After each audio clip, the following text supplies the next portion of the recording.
Welcome! Today, we are diving deep into what's being called the atomic renaissance. It's a fundamental shift in how we think about energy, and it's absolutely poised to power our future. So let me just start with this. Picture every single thing you'll ever plug in for your entire life. All the lights, all the phones, all the computers. Now imagine the nuclear waste from generating all that power, and it fits inside a single soda can. Now, that's not science fiction. That is the jaw-dropping reality of nuclear energy density. And the blueprint for all of this power comes from probably the most famous equation in the world, E equals mc squared.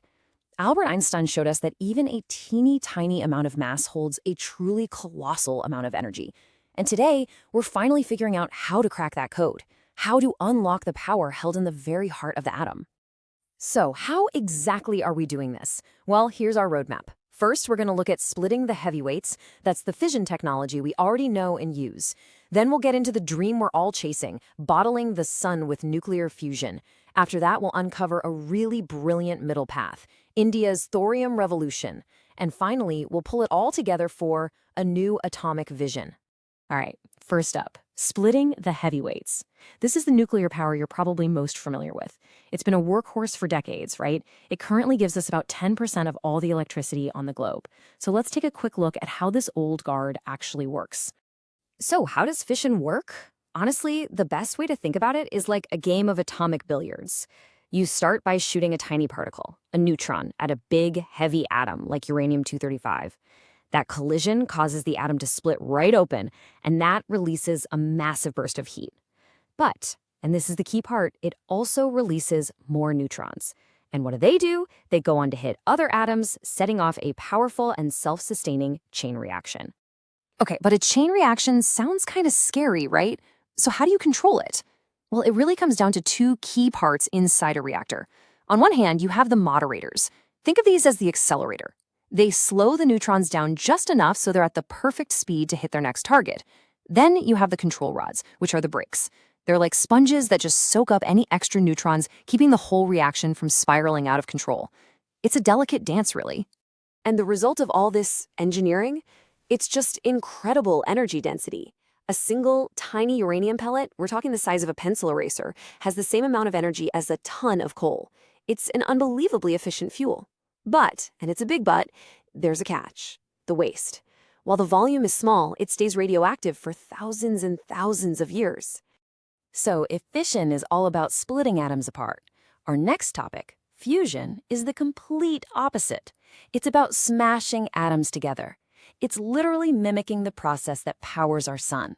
And for many people, this is the ultimate clean energy dream.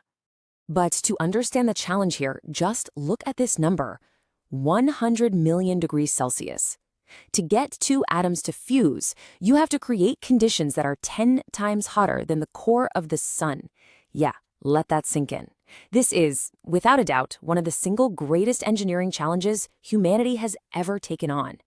So, why even bother with such an insane challenge? Well, it's because fusion promises to solve every single one of the problems that we just talked about with fission. Remember?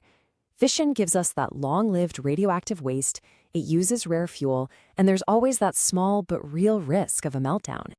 Now, look at how fusion just wipes the slate clean. The fuel? It comes from seawater, so it's basically limitless. The waste product? It's just helium, the safe inert gas we put in birthday balloons. And the risk of a meltdown? It's zero. Not low, zero. If anything goes wrong in a fusion reactor, the reaction just stops. Game over, no drama. Okay, fusion is the dream, but let's be real, it's probably still decades away from powering our cities. So, what do we do in the meantime?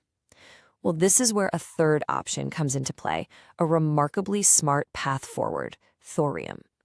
And you know who's leading this charge? India. So, what in the world is thorium? Well, it's an element that's way more common than uranium, about 3 times more abundant, in fact. But here's the key difference. Thorium is fertile, not fissile. What that means is it can't start a chain reaction all by itself. It needs a little kickstart, an external spark. And that one little fact makes it inherently so much safer. And the safety systems they've designed for it are just genius. A lot of thorium reactors use something called a freeze plug. It's so simple. If the power ever goes out, a plug of frozen salt at the bottom of the reactor just melts. No computers, no buttons, no people. Gravity does the work. The liquid fuel then drains away safely into a secure tank underground. It is physically impossible to have a meltdown like we saw at Fukushima. So why is India the undisputed world leader in this amazing technology? Well, this number right here tells you everything you need to know. A full 25%, a quarter of the world's known thorium reserves, are right there in India, literally in its coastal sands. This incredible natural resource is the bedrock of its entire nuclear strategy. And make no mistake, this is an incredibly strategic and visionary play. With advanced reactors coming online, India is basically securing its own energy independence for centuries to come. As research states, India isn't just following the world on this, it is literally writing the playbook for a thorium-powered planet. So we've covered the present with fission, the far-off future with fusion, and this incredible bridge technology, thorium.